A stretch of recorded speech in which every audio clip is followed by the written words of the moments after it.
Hello, this is Orlando Mayor Buddy Dyer. Welcome home. Soar into tower. We are ready for takeoff.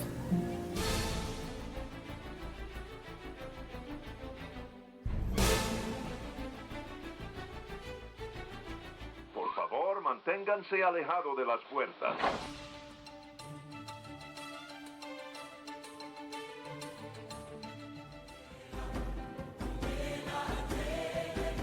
Hey, it's Amy from DVC Clubhouse. Hey Clubbers, it's Scott from DVC Clubhouse. Hey, it's Kathleen from DVC Clubhouse. Welcome aboard. It's Phil from DVC Clubhouse.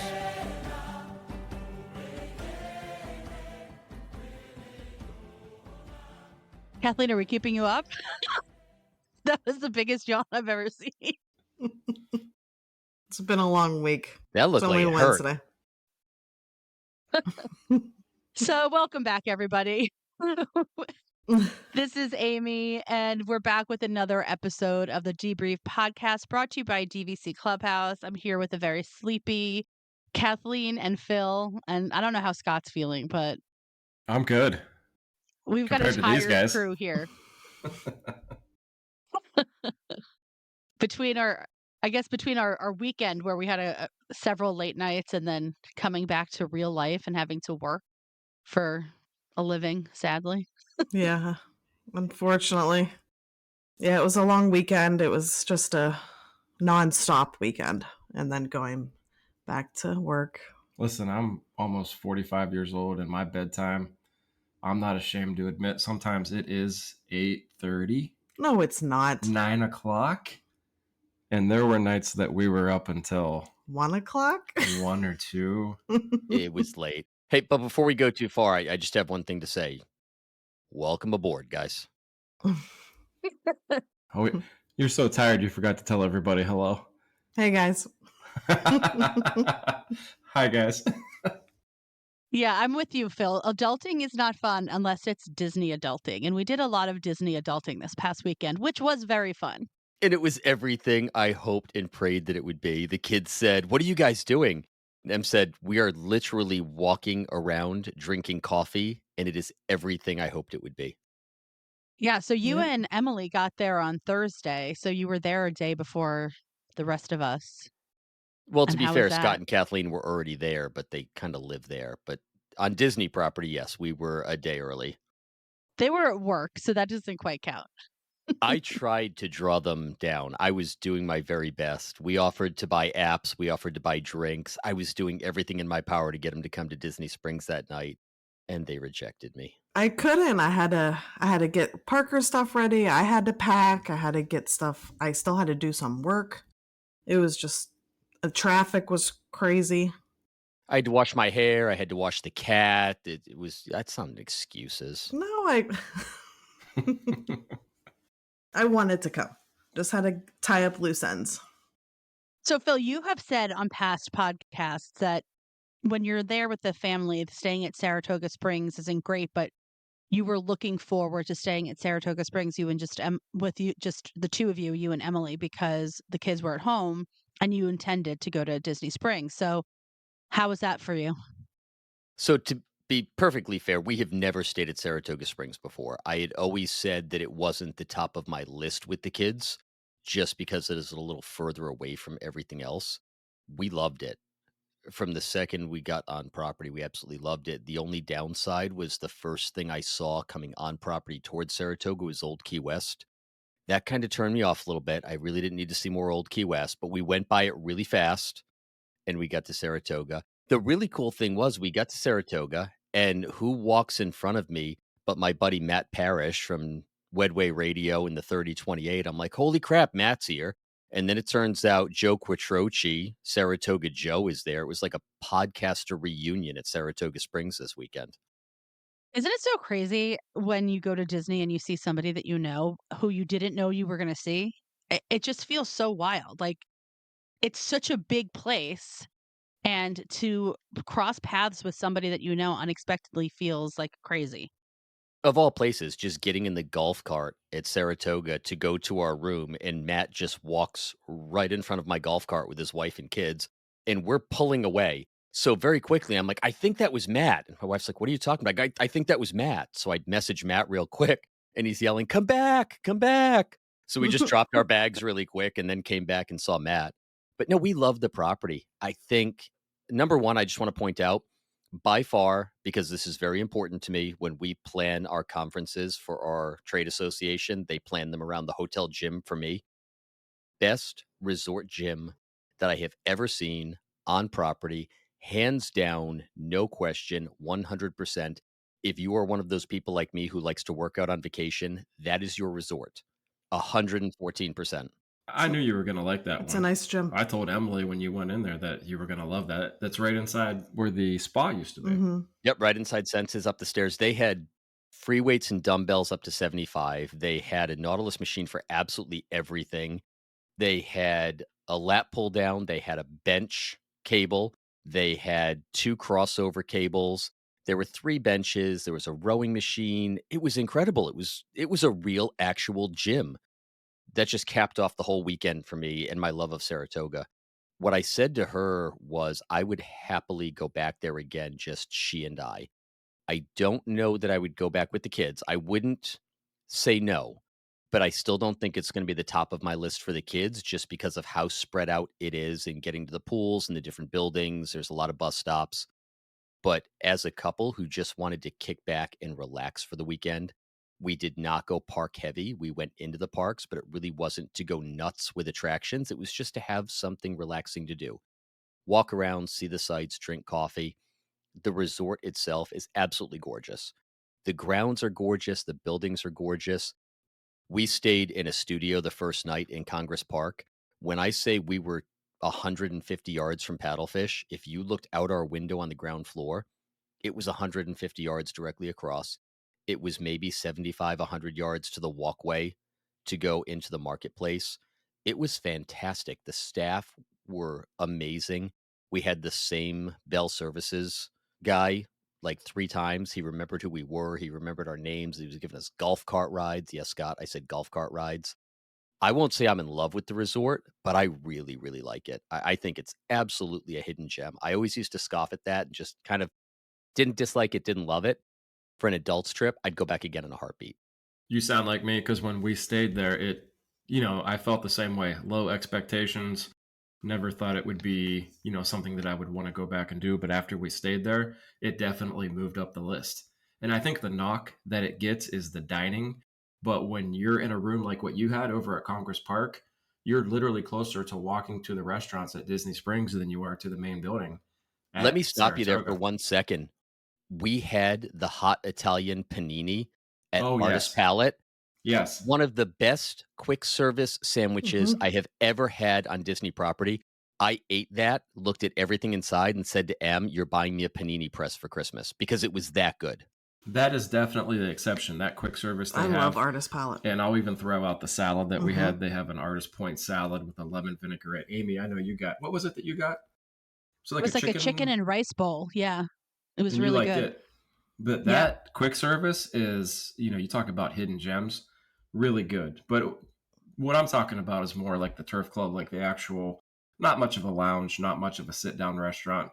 But I mean, who cares? Because if you're in Congress Park, the world is your oyster over there at Disney Springs with multiple restaurants and lounges.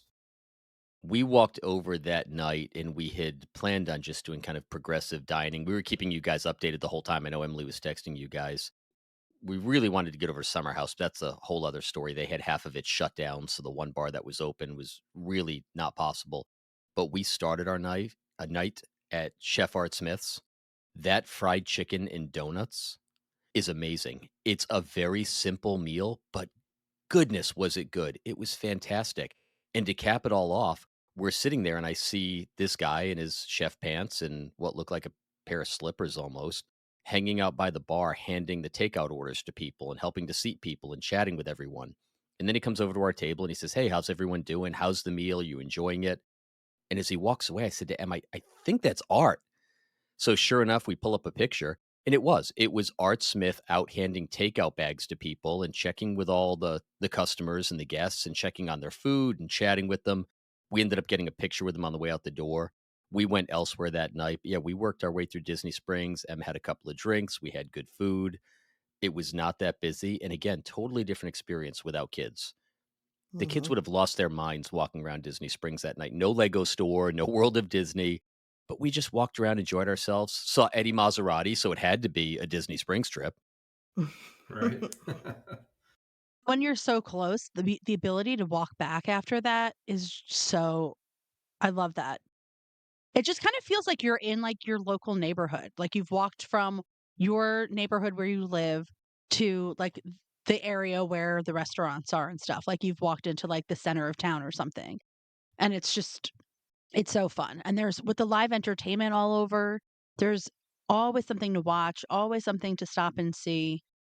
I love it. I think that Disney Springs I was really sad back in the day when they closed Pleasure Island because I loved Pleasure Island, but I do think that Disney Springs has become a destination that is worth spending time at. It used to be for me a place where it was like, oh, if we have a couple hours in the morning before our flight leaves, or if we land later in the day and we don't want to go in a park, maybe we can kill some time. But I love going over there now. I mean, I have favorites there. So, and I think that Saratoga Springs is just so perfect because, like, to your point, Phil, like being able to just stay at Congress Park and be so close, it's so easy that way.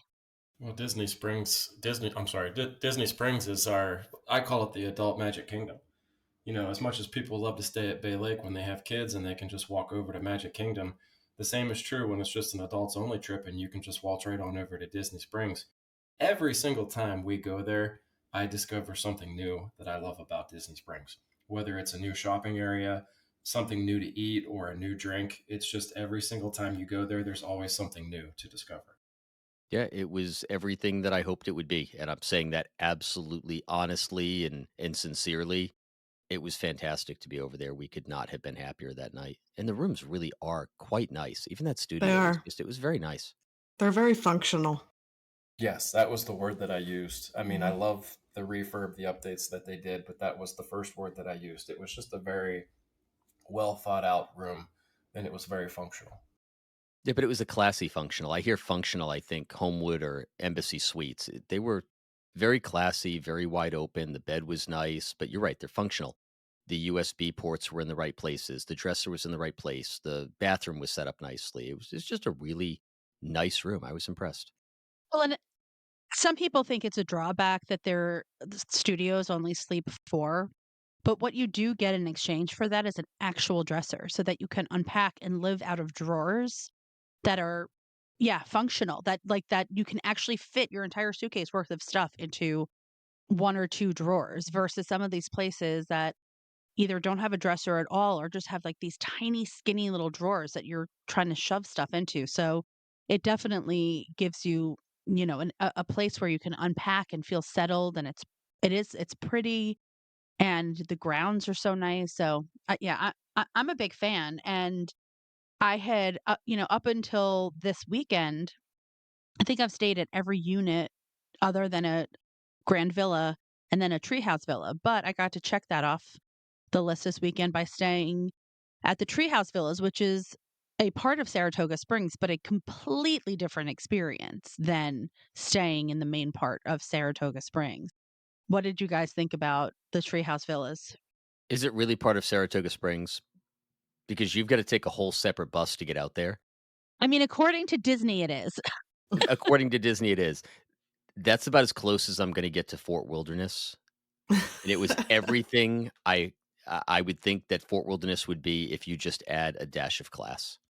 It's funny because I was watching something got suggested to me, a video got suggested to me today, and it was actually a kind of like a history of Saratoga Springs, taking it back to when that area was the Lake Buena Vista Village and then the Disney Village, and then it turned into the And those were Disney the corporate Institute. retreats. Yeah, and those treehouse villas have been there for, like forever. And in every iteration of what Disney does in that space, they don't tear them down. They have kept them there, and they have continually reinvented them. And they have been corporate housing. They housed the international college students. now they are a part of the Disney Vacation Club. And it is, definitely a fun, different type of unit. Like, I mean, probably the most unique accommodations that you can stay in at Disney World for Disney Vacation Club because of how, I mean, and unique in some really cool ways, and some unique in some ways where you can see where people are like, I'd rather not stay there because they are very isolated. I mean, they are in the middle of trees. They are aptly named because they are in the middle of the woods. And, we stayed where ours was right when you enter onto the property that's the part of the Treehouse Villas, which was very far from anything else, any other part, like probably the farthest part from any part of like the main Saratoga Springs resort. I was just going to say the same thing, as far away from the actual Saratoga Springs as you could get. We were Yes. literally as far away as you could get. Like, I feel like we were probably closer to Old Key West at that point. We Like, were. We were Mhm. 7,001. We were on the main road versus back to Saratoga Springs. yeah. And I mean, so much so that remember when we took the bus? We were like, where is this bus taking Yeah. us? We were on, Mhm.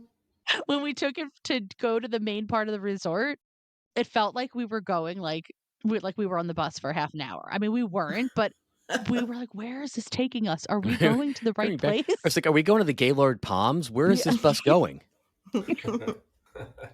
I mean, we weren't in a hurry, so as a family, if they're very park heavy, I don't think I would stay there because you have to factor in a lot of time, getting to a park or even just getting to the main carriage house. You have to factor in a lot of time. So I think for what we were doing, I didn't have a problem with it at all. We weren't in any hurry. If you don't have to rely on the buses, I mean, that's a game changer. I mean, if you can Uber or just drive your own car wherever you want to go, you don't have to worry about that. Hmm. But yeah, I could definitely see the point of you don't want to wait for those buses just to get to Magic Kingdom. I could see myself if I was you guys and if I lived down there, I could see myself using my points down there, driving there with groceries, Hmm. loading the unit with some groceries, and it has a grill, like maybe, cooking out, sitting out on that deck and just kind of taking it as a staycation where I'm not interested in going to the parks. I'm just interested in kind of taking like a retreat away from home and away from the craziness.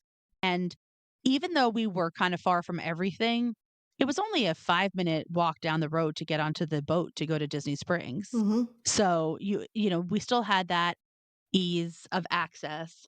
And and I think now, having stayed there and seeing the layout, I probably would place a request and hope that it would be accommodated, because some of them that are way on the opposite end of where we stayed are, you could walk over to the main part. I mean, it might be a 10-minute walk, but you're definitely closer.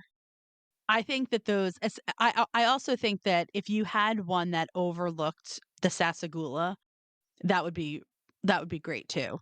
We could see the Sasagula a little bit from one of the windows, but if you had one where the living room like really backed up and overlooked the water, that could be really cool. So I mean, I do think, yes, it's probably not a place where I would stay if I was looking to be doing a lot on property, but if I was looking to just go away and relax, like, that's the place to do it. I mean, I think that other than seeing maybe like 5 to 10 people at the boat dock, like, I didn't see anybody. There was nobody staying in the little area where we were. I mean, it felt like we were alone. We were like in the Blair Witch Project.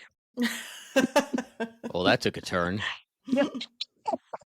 That all seems like a great idea, being on the Sasagula, until you think about what would have happened as everyone was playing Cards Against Humanity at 1 o'clock in the morning. If we had access to those boats going by, it would have gotten ugly. We probably would have been trespassed from property. Oh. So, but, thank you to Kathleen and Scott for using their points to stay there and to inviting us, because it was fun to, I mean, it was definitely fun for the way that we used it, right? Because like we were all there for an adult trip, and to be able to have some place where we could all hang out and have a communal space to play Cards Against Humanity, to wake up in the morning and kind of just like be lazy and chat and laugh about the night before. It was perfect for that. I don't know how perfect Jacqueline and Curtis thought it was since they are both like really tall people and had to sleep on bunk beds made for kids. I did sleep on a bunk bed the first night and my toes were hanging off, but it did the job. They drew the short straw. I was gonna say that was perfect. I don't think I would put it in the category as like a cabin or maybe like a bungalow, but it definitely is unique. And I had to I want pull to up go the. back and actually utilize the grill and Yes, I was gonna say, like, you guys were talking about it being like Fort Wilderness. It's definitely secluded like Fort Wilderness if you want to just have a staycation, maybe not be parks heavy. It's so cool, so unique, so just in the middle of nowhere, and sleeps 9 people, by the way, and is only 38 points in September, by the way. I was just And gonna say that that's the difference between the cabins, and the bungalows. Those are, what, 180 points a night. There's a big difference. huge difference, but I mean, you kind of feel like you're getting something kind of on that level just because of how big it is and how unique it is. And I thought it was a steal. I mean, to get something like that in September for 30 some points is incredible. And ours, maybe we got lucky, but ours was ready at 8:30 in the morning. 8:30 in the morning. That's It in the was ready email. early enough that I said to Emily if we had known that, we could have actually just Hmm. brought our bags over. Yeah. We brought our bags over to Bell Services at like 8:45, 9 a.m. So when you texted us, I'm like, there's no way the room is ready. It can't possibly be ready. And it was. Yeah, my flight was at what, 6 o'clock in the morning. Kathleen came and picked me up from the airport, and when she picked me up, she said, "The room's ready." So we drove directly from the airport to the room, which was never in my wildest dreams would I have thought that that was, the way Mm-mm. that was going to play out. So if we're talking about that first day we were at the cabins, can I just briefly mention we did the room tour for the Polynesian one bedroom? If I was excited before, oh my goodness, I am ridiculously excited now. I am in love with that room.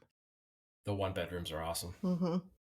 They are beautiful. I love the primary bedroom there with the bathroom that has the two sinks, but it's one on either side of the door. So You're you're speaking not even Emily's like language. yeah, you're not even on top of one another. You have like your own space and the the backsplash there, the tile is so I love it. beautiful. She has not stopped talking about the two sinks and the two bedrooms. That's her favorite aspect of the room. Yeah, it's beautiful. And I was not planning on trying to book a room there when the reservations opened up to non-poly owners the other day, but I don't know, FOMO took over and I did not I didn't, I'm a points miser, so I didn't splurge for a one bedroom, but I did book a two bedroom and I did splurge to get the theme park view because there was standard available.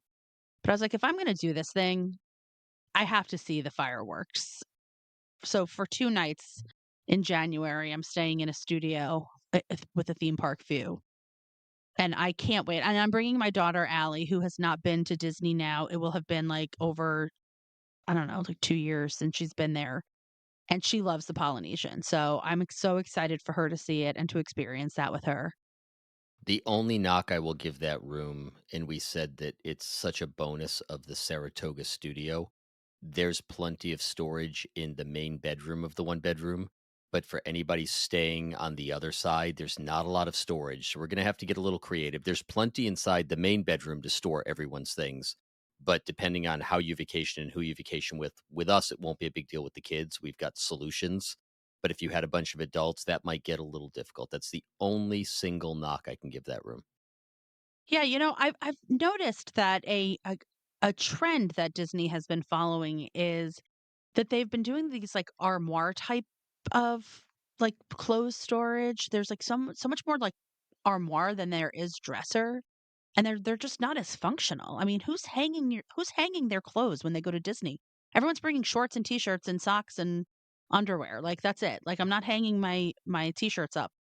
Funny you I'm should sure say there are that. some people who do. Our solution actually is those hanging closet organizers that fold flat, but when they unfold, it's 5 or 6 cubes.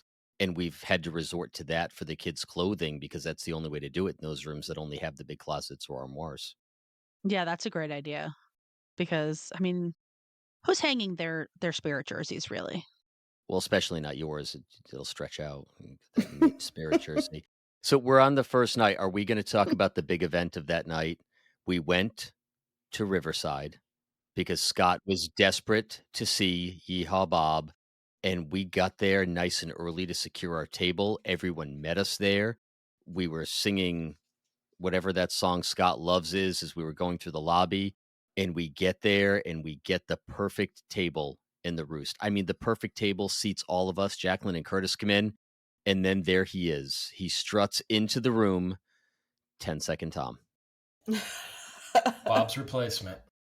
Unfortunately, Bob was visiting family in Sarasota and was not able to perform that night, but we did get quite a performance from Tom. I don't think his name was 10-second Tom, but He was very good. he was good. I mean, I thought he was great. He was no Bob by any means, but he was. There was no playing the keyboard with his toes. He had some decent song selections. He worked the crowd. Wasn't the Yes. same energy. No, but we made it a good night though because everybody was there, and it was just nice that everybody got together, and we still had a really good time.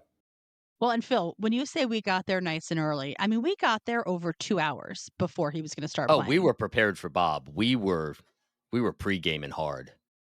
Yep. And you were getting no complaints from me going over to Riverside 2 hours early. No complaints. Scott just sat down right in the middle of the lobby, not even on a bench, just right on the hardwood floor, and just gazed adoringly up at those beautiful fans on the ceiling and started to weep dramatically. I mean, seriously, that the whole resort decorated now for Christmas, the tree, the decorations, it's awesome. I mean, don't you guys feel that way? Yeah, their merchandise shop was great. I mean, Kathleen got that It's a Small World tumbler. Well, she From- waited what for was Curtis to Corksicle? get there, though. I Just did wait right not. there. Why? No, I did not. It was a corksicle.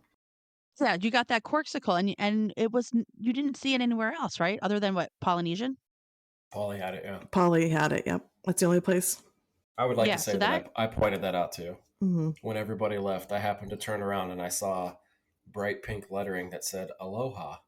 And then I got to looking and I went, oh no. Oh no. You'd recognize that font anywhere. I did. I really did. I've been taking it to work with me every day. Religiously every day. She loves corksicles. We probably have 30 of those in our pantry. But to get a Small World one that was meant for Kathleen. But but it was a really fun night, and that is a very fun resort. And Riververse was great. I mean, we all ordered some food, and I think everyone was like pretty happy with what they ordered. We got some food from the what's it called? The Riverside Mill Quick Service. Is that what it's called? The We got River food Mill? from everywhere. There were We did. appetizers coming from the bar. There were giant brown paper bags coming from the mill. There were drinks showing up. It was like a buffet. 30 banana cheesecakes. Those were good. That was really good. Yeah, that it turned out to be a fun night, even though it was initially disappointing.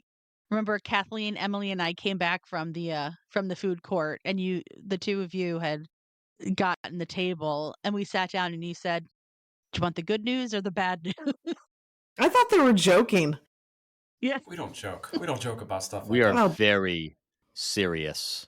I remember what the bad news was, but what was the good news? Yeah, what was the good news? I don't even know if there really was good news. it was 10-second Tom.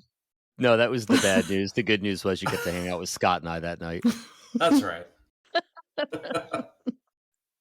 Then the next day, we went to Animal Kingdom Lodge and basically went there to not Animal Kingdom Lodge. We went to Animal Kingdom, the park, and we basically went there so that we could go to Nomad. You guys rode Expedition Everest while I was the first in line at Nomad Lounge. It was a great distribution of forces.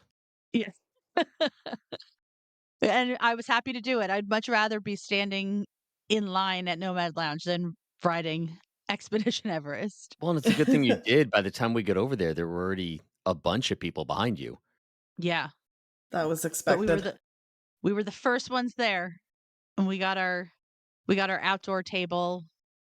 That was great. I just love that place so much. I mean, what's not to love about Nomad Lounge? We have good food, good drinks, always. I mean, it's consistently good.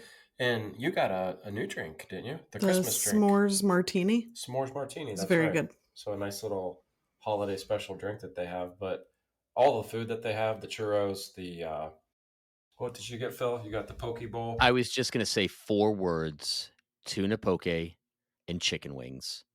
To me, everything was good, but to me, those were the 2 smash hits. The tuna poke was phenomenal, and those chicken wings were perfect. And I got the bread service that Tiffin's offers, and they changed it up a little bit. I actually liked it a lot better this time than I had previously. But yeah, the food there is always so good. And don't forget my cauliflower. Ugh. Oh, yes. Let's just talk about the cauliflower that you can get from Tiffin's menu. However, I was not able to order a dessert from Tiffin's menu. Go figure that one out. I think they just recognized Amy and she got special treatment with her cauliflower. I'm blocking it from my mind. I've blacked it out just simply because it's cauliflower. Caully flower. Cauliflower. That's an I. I mean, cauliflower. I doesn't say Does if you're from cauliflower. Ohio. Well, I'm not. I'm from New Jersey, so New and Jersey. that dish was actually that dish is actually called gobi Manchurian. So you don't even need to say the word cauliflower. Gobi Manchurian. That just translates cauliflower. to stinky Go be on cauliflower. somebody else's table. So wait, Scott, you tasted it. Didn't you say it was good? I did not taste it. I refuse to taste it because I can't stand. I have never in my life put one piece of cauliflower in my mouth. Who tasted it? Emily? Emily did. She spit it out in their napkin. I'm joking. She just spit it out right into the river and running to the railing. Hit the guy playing the steel drum. It was delicious. So But we were doing our best not to fill up because the main event was still to come. Yes. yes. And we failed. Which, by but that's the okay. way- We still ate. Yeah, we still ate, but by the way, and actually we noshed a little bit because when we got back, when you went to the when Phil was working out, we went to Artist Palette to get more food and drinks. I so badly wanted to do a video. I wanted to walk in and get a video of Phil working out and just be like, there's 2 types of Disney visitors. There's the dedicated working out kind, as I'm just noshing on chips and ranch dressing. That And would then have been there's just me. perfect. Yeah, we were Yeah, that having was some us. nice chips. We were sitting around in that Turf Club lounge area eating those homemade potato chips, and I had a Diet Coke while Phil was using every machine that he named before. We were just trying to prep our stomachs for what was to come. Well, we got back Exactly. to the So was I. treehouse. We got back to the treehouse, and we're all just like, okay, well, we'll just sit down and relax for a little bit. And I'm like, no, I can't sit because if I sit, I'm going to get tired. I have to keep moving. So that's when we left. We have to keep moving and eating. Well, and we wanted to go to Jock Lindsay's, but that line was crazy Yeah. long. So we ended up going to Enzo's Hideaway, which I had only kind of peeked in there. So that was my first time actually like sitting down and getting a drink or getting any sort of service in there. And it was pretty cool in there. Yes. I mean- fun fact, it was so good that we actually got a reservation for this weekend to go back. I said to Emily, that was available when we were there a couple of nights before. I wish we had gone there because I took a look at the menu, the small plates and the appetizers, and it looked really, really good. We will be back there to give it a shot. They have pretty much the same menu as Marie and Enzo's as far as like the entrees and the appetizers. But the drinks at Enzo's Hideaway are much different, much better. And I know, Kathleen, you were telling me about the old fashioned. Mm-hmm. I guess it's known as the best old fashioned on property, and I got it, and it did not disappoint. If you're into bourbon, if you like your old fashions, it definitely probably ranks in my top 2 on property. Yeah. I took a sip of it and yeah, it was dangerously smooth. Just like me. And then we had to like haul ass because Scott ordered us an Uber. Yeah. And From we the were West Side so bus loop when we were all the way over in Marketplace and the Uber was 2 minutes away. Well, somebody said the West Side Market Loop was so much closer than, what's it called? The Marketplace one? Mm-hmm. And I'm like, is it really? So that's where I ended up getting the Uber from. But then after walking 20 minutes, we were back at the treehouse pretty much. because they changed it. It used to be that you could just walk to the right of Cirque du Soleil, right down to where the pickup area was. Now they have it fenced off, and you have to walk all the way around Cirque du Soleil, which takes much longer because that's a pretty big building. And then down the long and winding sidewalk past all the other bus loops to get to the rideshare. Yeah. But we made it. We made it, and then we got to the Dolphin, and turns out that was the wrong place to be because we had to actually be on the Swan side to check in to the Swan and Dolphin Food and Wine Classic. But we eventually made it, and we checked in, and we did our thing. Oh boy, did we do our thing. That's one way of putting it. Phil, you got to meet your second celebrity chef of the trip. I did actually. We got to meet Todd English, and the podcaster weekend continued on. We ended up walking around with Mike Hurley from the Beyond the Gates podcast and his wife, who's another friend of mine. So we ended up getting separated. What I think your crew and us and Mike, about 5 minutes in, you guys were already off and running, and we hadn't even hit our first booth. Yeah, we were making quick work of that first kind of, I don't even know, that corridor, the first corridor of concourse. booths. Yeah. I think what happened is we managed to find the pastry booth, and then we had a really, really difficult time finding our way away from the pastry booth. For some reason, I just kept ending up in that line. I'm not really sure what happened, but that took a little bit. Same with That me in was the pretty bourbon good. booth. That was like me with the bourbon booth in the Moscato booth. Oh, yeah. Just kept on finding my way back there. The guy at the Moscato booth, he told me the same thing every single time. He's like, this is the #1 selling Moscato. Like, I didn't already hear that the first 30 times that I went through the line, but... Well, he only knew how to say one thing like my Uber driver from earlier in the day. Yes, sir. No problem, sir. I mean, I have to just, for starters, just say that the scale of that event is impressive.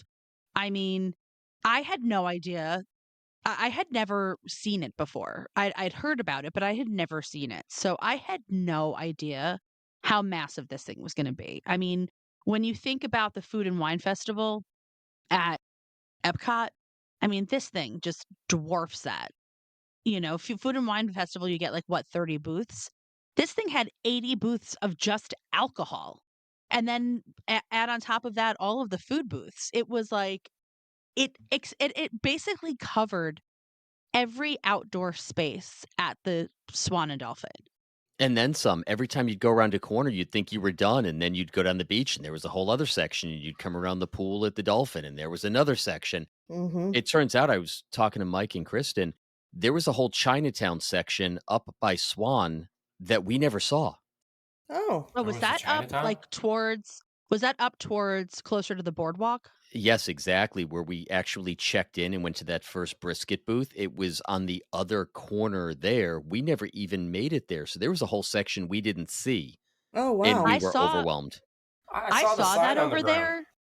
Yeah, they had a I sign saw on the that ground pointing that way. Now you tell us.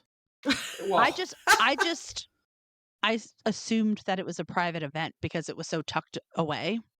But that's what happens when you assume, folks. You miss Chinatown. What was the standout hit for you guys? For me, it was the sablefish at the Blue Zoo. I mean, that was the only booth that I went to and went back for seconds. And I did it at the end. I decided, you know, I didn't want to eat too much. I didn't want to double up at any of the booths until I tasted everything and knew what I wanted. And so when I was done, I went back to Blue Zoo for that. I thought that sablefish was absolutely outstanding. That's what we said to Todd English. He asked how we were enjoying it, and we told him that unequivocally, beyond any shadow of a doubt, it was the best booth there. I think everybody has been almost unanimous in the sablefish being the best. That tuna dish they had with the sablefish was every bit as good, in my opinion. It was phenomenal. And I've got to give a shout out to those shrimp and grits that were down in the concourse. I thought the shrimp and grits, I don't like grits. I thought it was the polenta when I started eating it. It was so tasty and creamy. That shrimp and grits was fantastic. I think that the flavor was delicious. I thought that the grits were like kind of soupy. From a flavor perspective, they were great. I don't know if you got a different batch, but it was so runny. That was like the one thing was that I felt it was super runny. Oh, mine wasn't. It had like a thick polenta consistency to it. I was using the shrimp to kind of scoop it Hmm. up. Nothing was runny at all. It was really good. I thought it was great. What was that cold salad thing that we had? The no mayo Korean salad is an honorable mention. That is something that I would never order off a menu if I were sitting at a table, and it was fantastic. It was easily number 4 for me throughout the entire concourse. I thought it was excellent. I think Rosa's fish tacos were also up there on the honorable mention list. There were definitely a couple of turnoffs that I'm happy to talk about if you guys want, but those to me were the best. The biggest disappointment to me was Il Molino, but you said you went back and got a better serving from Il Molino, and I got mine cold and it was awful. Well, they overheard me say I was talking to somebody and they overheard me say that the sable fish was because I had just had the sable fish because it was Il Molino was like 1 or 2 down from Blue Zoo. So I had just had the sable fish and I was like They were only raving separated by about it. Rocky from Brooklyn. Yeah. Yeah. Yeah.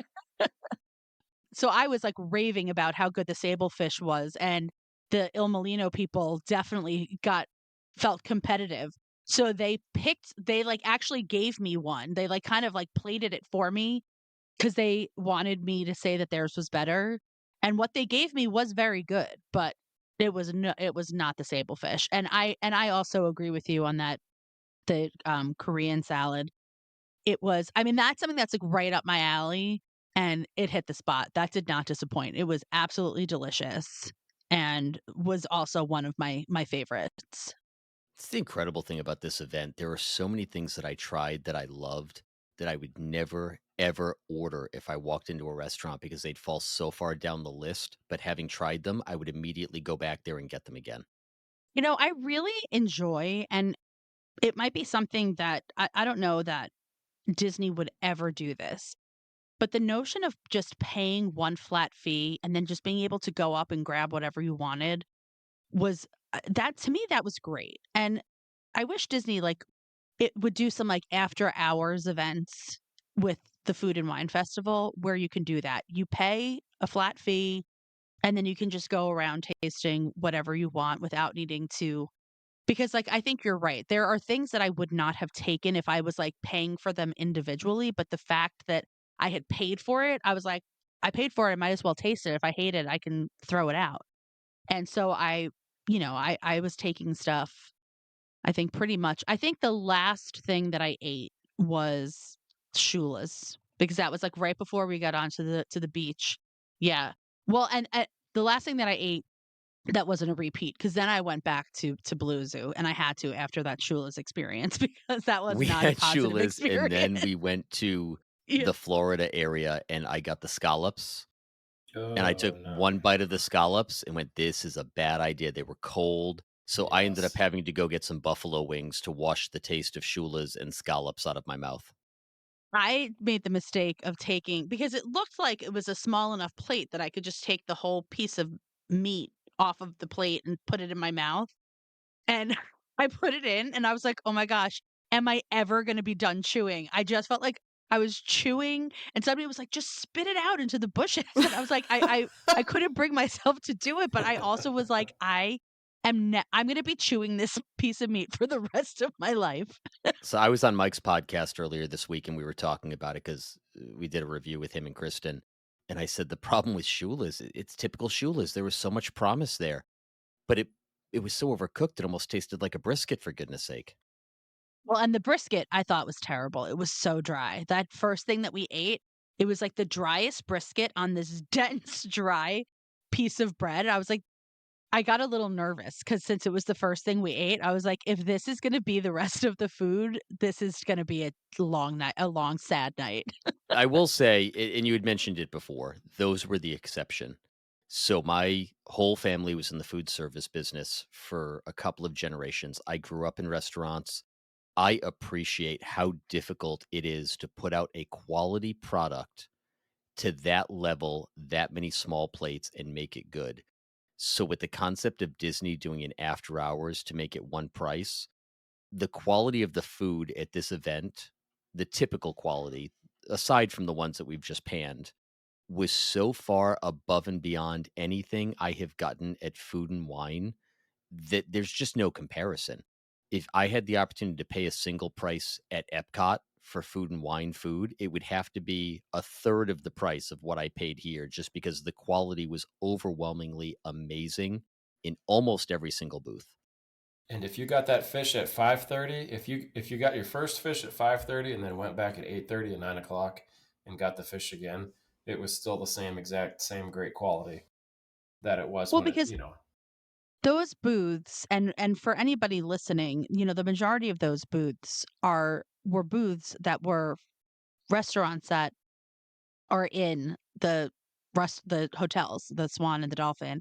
And so they have the benefit of actually having a full kitchen where they can prep the food and then they just, can plate it, or, they do the majority of the prep inside the kitchens and they bring it out and they can, plate it and garnish it and whatever it is that they're going to do, which is not necessarily the case. I don't know where they're preparing the food for Epcot Food and Wine Festival, but they don't have, each booth doesn't have its own dedicated kitchen the way that they do at the Food and Wine Classic. I have 100% honestly seen them taking the cases of Costco food off the cart and bringing it into the small shacks to heat up and fry.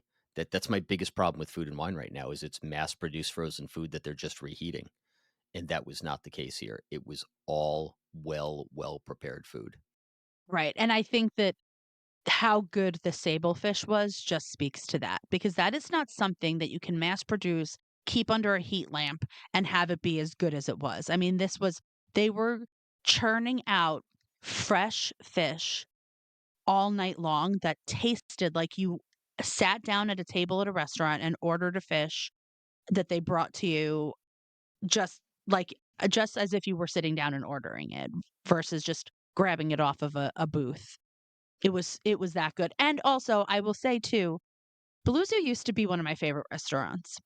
And then I went after COVID and I had a terrible experience. But based on that sable fish, I am looking forward to going back and having a meal at Beluso, because if they and you're right, Phil, I think that the tuna was also amazing. Both things were outstanding. So I definitely am looking forward to going back and trying Blue Zoo again and giving it another shot, because that was excellent. I it's think the tuna amazing. would have been number one if it weren't for the sablefish. I was going to say it's amazing how the booths kind of align themselves with how our experiences have been with the restaurants. Shula's was kind of disappointing, and the booth was disappointing. Il Molino was disappointing for us, and I thought, I liked El Molino's booth. although I just thought it was kind of in the middle. Yeah. Maybe it just wasn't anything that I would have to go back and get. I kind of felt like even their selection, I thought they phoned it in just a little bit. Yeah. Well, I wish that we had gotten what they served the night before, because the night before they were serving a short rib, and I would have Yes. preferred to have tasted that versus just a cheese-filled pasta with some red sauce, which is essentially what it was. And the brisket place had hand carved and smoked bacon on Mhm. Friday night instead of the brisket, and that would have been really good too.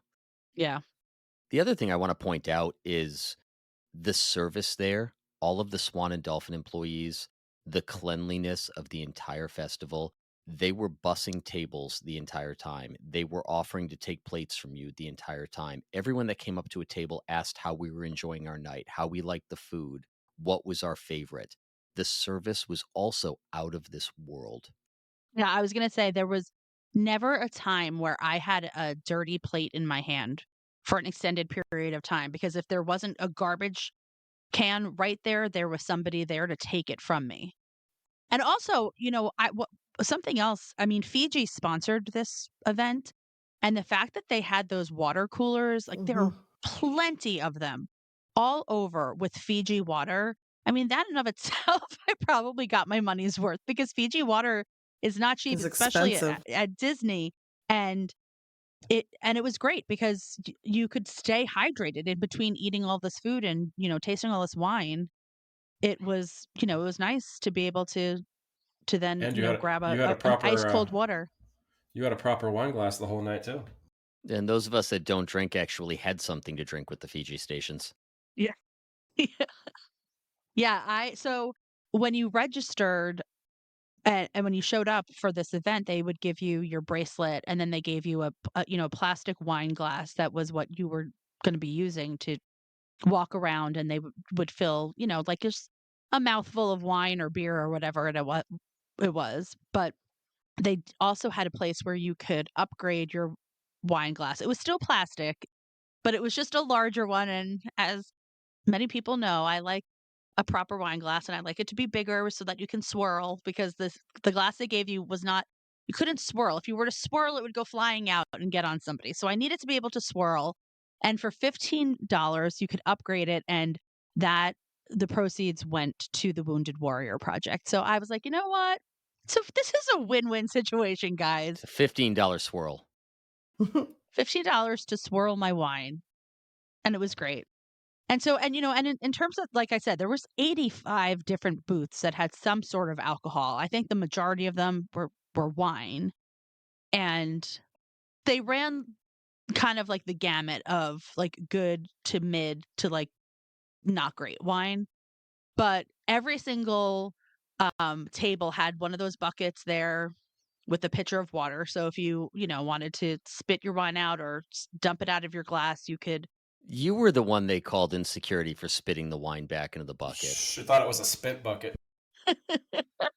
That's disgusting. And then you could rinse you'd pour the water from the jug into the glass and rinse it out, swirl it out, and then dump it into the bucket. So it would, but then they had, Scott, I know you hit up some of the like harder, like the spirits booths. Yes. I didn't have any of those. I just thought it was funny how the whole setup was, because as you walked along each, corridor of the festival or event, it was wine, beer, spirits, food, wine, beer, spirits. It was just probably about 3 or 4 booths of wine. And then there was dedicated booths for beers and spirits. Some people with their own bourbon, some people with their own tequila, sake, I believe. There was sake there too. So it wasn't just wine. If you don't really care for wines, which I'm not real big on wine. I do like a sweeter wine. I know you do too. You like your Moscatos and things like that. But there was something there for everybody. So if you wanted to try some different bourbons and beers, ciders, like I said, tequila. Yeah. There was. You don't like tequila? Yeah, and they had that whole craft beer section set up around where they had that country band playing. Yep. Which was like a totally different vibe from like the rest of the festival, which was fun. Oh, that was a different vibe, all right. I know what you're talking about. I put photos and videos on Clubhouse, but we want to maintain our family-friendly rating. Right. Nobody mentioned the best food that they actually had. Everybody forgot. What? Yurt. We weren't getting out of this episode without that, right? Well, nobody on this podcast tried it, but Phil, I believe Emily did. She was the sacrificial lamb of the group. She was the only one that tried yurt. Did she really? She did. She actually cracked one open and tried one of Yurt's nuts. Yeah, and weren't they mushy?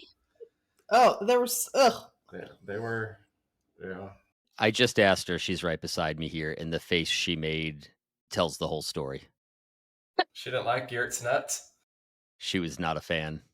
They had that whole section that had the that one winery had that whole room that was, in the, it was like one of the ballrooms. Kristen walked out with about 42 bags of lavender. Yeah, that's what I was going to say, was that I got a bag of lavender too, and I put it in my bag. And when I was going through the airport and taking stuff out, the smell was just like overwhelming. I was like, are they going to let me, are they going to let me through security with all this lavender? Because Excuse me, ma'am, what are you trying to mask with all this lavender smell? Yeah, exactly. Dogs I was are like, sitting left and right. Yeah. And then the highlight of the night. No, it's not Cards Against Humanity. It's Scott and I doing 42 revolutions in the revolving door. You gotta, Oh, work, yeah. you gotta work that, those but- calories off somehow. And that was the best way that we knew how to work off those calories. Or we just couldn't figure out how to get out of there. And then Phil drove us in the party van back to the treehouse. He did. I mean, I have to say that this weekend I laughed so hard at some points that I felt like my stomach muscles were just going to erupt. Like my stomach was legitimately hurting from laughing so hard, and I was crying at several points throughout the weekend.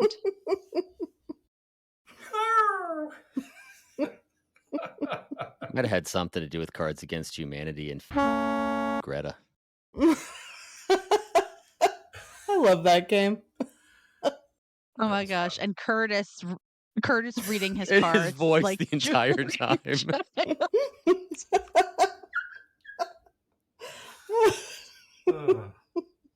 Oh my gosh, it was really, honestly, so funny. And the best part is you guys get to do it all again. And now at this point, it's what, 2 weeks away? 2.5 weeks. Yeah. I mean, Phil, we've got a 2-bedroom at Old Key West that first night. So, all you have to do is drop off the kids, crate up the dogs, bring all of it stuff. I have big responsibilities that weekend, unfortunately. Not only do we potentially have Mackenzie's triumphant return to the world of competitive gymnastics after her injury, but I am in charge of bringing Santa by boat into downtown Wickford. I have an entire seaside village counting on me here. Wow. Boats and ho-ho-hos coming your way. You know what? I'm leaving that Good in. one, Scott. I am not Yeah. even going to put the ferry horn over that one. That was too No. perfect. Yeah, that's too good to not allow the people to enjoy that comment, because that was on point. All right, we're just going over an hour. You guys want to get some last thoughts in here? I mean, overall, I think that it was a huge success this weekend. I honestly, I had one of the most stressful days that I've had in a long time on Thursday, the day before I arrived, and I had so much fun the entire weekend, and I needed it so much, and every part of it. I mean, we didn't even just mention that Kathleen, Scott, and I met Derek DeBoer and his wife Annie for lunch on Friday, and had so many laughs. Then we had lunch at Boathouse, and that was great too. So just wanted to shout out to Derek for meeting up with us, and then we got to see Sean Hansen and Finn at Magic Kingdom, which was great too. Always laughs with them as well. So it was just overall like a bucket filling weekend, and I would do it again in a heartbeat. It really was. It was very fun. I definitely want to do it again. Saratoga's in my top probably 3 resorts now. Oh, Yep. okay. Riverside is always going to be number 1 in my heart and should be DVC. I love the Swan and Dolphin Food and Wine Classic, and I want to do it again. And I had a hell of a weekend. We need to do that a lot more often. We do. Yeah, the only thing I'll note is we looked, because we were talking that night about how much we enjoyed ourselves. And, it's very rare you can say I got my money's worth. And I don't know if I got my money's worth, but it felt like I got my money's worth that night. It was really that fantastic. We talked about, do we want to come back next year and do it again? We looked at previous menus. It's very similar. So I'm not sure if it will be an every year event, but I can certainly see it as the menus evolve becoming an every other year event. Mm-hmm. Yeah, I agree with that. Somebody asked me, I think it was actually Derek, asked me, would I do it again? And I said I would do it again, but not next year. I think that this is one that it's like a once every 3-year type of thing. You know what I want to do? Maybe not the food and wine, but the treehouse was so cool and big enough where you could get enough people together. I would want to do a weekend like that, but just stay in a night and everybody just Instacarts. Like everybody makes their favorite dish. We all just do like a Peanut butter and jelly. Here we go. Uncrustables. I'm buying you 3 bags of gummy bears. Do a potluck where everybody cooks and grills and brings their own booze. And what did you say? We didn't bring up the gummy bears. I like the Scandinavian swimmers. I'm only doing a cooking thing if Curtis is there preparing his food in his Julia Child's accent. I think we can make that happen. All right, guys, you want to wrap it up? Let's do it. Yeah. All right, guys. Thanks as always for playing along. We really do appreciate you tuning in every week, downloading, listening, heading on over to Apple Podcast and give us a 5-star review. Hint, hint. Amy? And you can find us on Facebook at DVC Clubhouse. We're on TikTok, Instagram, and YouTube. So join in the fun in those places. And until next time, we'll DVC you real soon. Bye, guys. Bye, guys. See you guys. And so our journey comes to an end. Oh, no, please, can't we go back to page 1 and do it all over again? Started this thing together, and that's how we'll finish it. Because that, my friends, is where the magic lives. Happily ever